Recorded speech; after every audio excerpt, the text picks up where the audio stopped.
प्रदेश से 15 अगस्त की दो तस्वीरें सामने आई है। एक और प्रधानमंत्री लाल किले से भाफड़ दे रहे हैं, जो कि सत्ता की बात कर रहे हैं, गरीबों की बात कर रहे हैं, बेरोजगारी की बात कर रहे हैं, जीएसटी की बात कर रहे हैं। लेकिन आपको पता है सब इन्हीं की देन है और इन्होंने ही किस तरह से इस पे काम किया है और इसके लिए क्या काम अब तक किया है वो भी आप समझते हैं। बारिश में भीगते हुए दूसरी तरफ तस्वीर आ रही राहुल गांधी बारिश में भीगते हुए जन गण मन का प्रार्थना यहाँ पर चल रहा है, स्वतंत्रता सेनानियों का नमन किया जा रहा है। या तो भारत की अलग अलग तस्वीर है, एक सत्ता का दूसरा जनता का बताया जा रहा है। मोदी जी अपने भाषण में कहते हैं कि आरएसएस के 100 साल पूरे होने का जिक्र किया, लेकिन यह वही आरएसएस नहीं है जिसने 52 साल तक तिरंगा नहीं फहराया। क्या ये वही आरएसएस नहीं जिसने संविधान को स्वीकार करने से इनकार किया हो? या फिर ये वही नहीं है जो संविधान के लिए इतना ज़्यादा विरोध करते थे किसी भी धारा के लिए?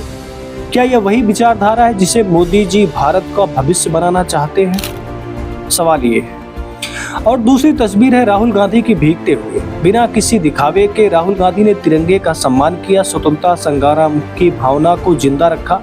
या वही राहुल है जिसने भारत जोड़ो यात्रा में हजारों किलोमीटर पैदल चलकर देश को एक मजबूत एकता की मजबूती में बांधा, जो हर धर्म, हर जात, हर वर्ग के लिए लड़ते हैं। यह सच्ची देशभक्ति जो सत्ता के लिए नहीं बल्कि जनता के लिए होती है। आज देश के एक नई लहर उठ रही है। लोग सोशल मीडिया पर, खासकर ट्विटर पर और खासकर राहुल गांधी के सपोर्टर कह रहे हैं कि 2029 में तो पक्का है कि लाल किले पर तिरंगा वही फहराएगा और यही जो भीगता हुआ बंदा अभी जनगण मन अधिनायन कर, यानी कि राहुल गांधी 2029 में तिरंगा फहराएंगे। ऐसा सोशल मीडिया पर, खासकर ट्विटर पर लोग लिख रहे हैं। और जहां हर दिल, हर हाथ में रोजगार होगा, हर सपने में उम्मीद होगी, राहुल गांधी के नेतृत्व में हम भारत को आगे बनाएंगे। ऐसा सोशल मीडिया पर कुछ लोग लिख रहे हैं। तो आइए स्वतंत्रता दिवस पर संकल्प लें कि एक भारत, एक नई सुबह। और राहुल गांधी या फिर प्रधानमंत्री मोदी, सवाल ये है कि राहुल गांधी की भीगते हुए तस्वीर जब वायरल होती है तो अब एक तरफ प्रधानमंत्री हैं, लाल किले से भाषण दे रहे हैं, दूसरे राहुल गांधी जो इंदिरा भवन के सामने प्रार्थना कर रहे हैं। दोनों तस्वीरों को अगर आप देखेंगे तो राहुल गांधी की तस्वीर काफी ज्यादा लोगों को अपने तरफ आकर्षित करती है, क्योंकि भीगते हुए प्रार्थना करना एक अलग सा माहौल बना देता है, लोग इससे भावनात्मक तरीके से जुड़ जाते हैं। लेकिन दूसरी तरफ मोदी जी ने सब चीज़ें सही कही, जीएसटी पे बोला, बेरोजगारी पर बोली, महंगाई पर बताई, गरीबों के लिए बताया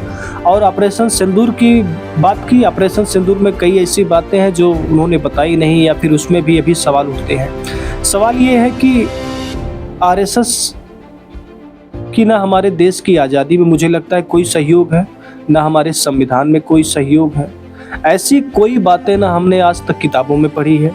आप भी जानते हैं कि आरएसएस के बारे में आप जब राजनीति में आएंगे तभी आपको पता चलेगा। वैसे आरएसएस को कोई किताबों के जरिए, आज़ादी के जरिए, संविधान के जरिए नहीं जानता है।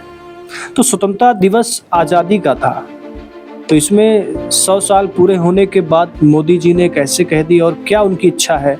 क्या उनको ऐसा लगने लगा है कि अब हमें जिस प्लानिंग से हम आगे सत्ता में बने थे अब वो हमारा फेल हो रहा है, इसके लिए हमें आरएसएस की ज़रूरत होगी? या फिर उसके लिए प्यार इतना आ रहा है कि हो सकता है किसी के ज़रिए हमारा कुछ सत्ता आगे चले, राजनीति इससे आगे चले? क्योंकि सवाल वही है, संविधान, स्वतंत्रता, आज़ादी, दोनों में कोई योगदान मेरे हिसाब से तो मुझे अभी तक नहीं पता है कि आरएसएस का है। अब सोचिए, लोग बात कर रहे हैं कि 52 साल तक तिरंगा नहीं फहराया गया। संविधान का विरोध करते थे कुछ लोग, यही मत से कहते थे इसमें कुछ देश का है ही नहीं। तो अब वो लोग आज स्वतंत्रता दिवस की जगह पर आरएसएस की बात क्यों कर रहे हैं? आप सोचिए, आपको समझ में आएगा। बात तो बड़ी बड़ी होती, गरीबों के लिए बात हुई, जीएसटी के लिए बात हुई, लेकिन सभी तो इन्हीं का किया धरा है। आपकी जो राय कमेंट में जरूर बताइएगा।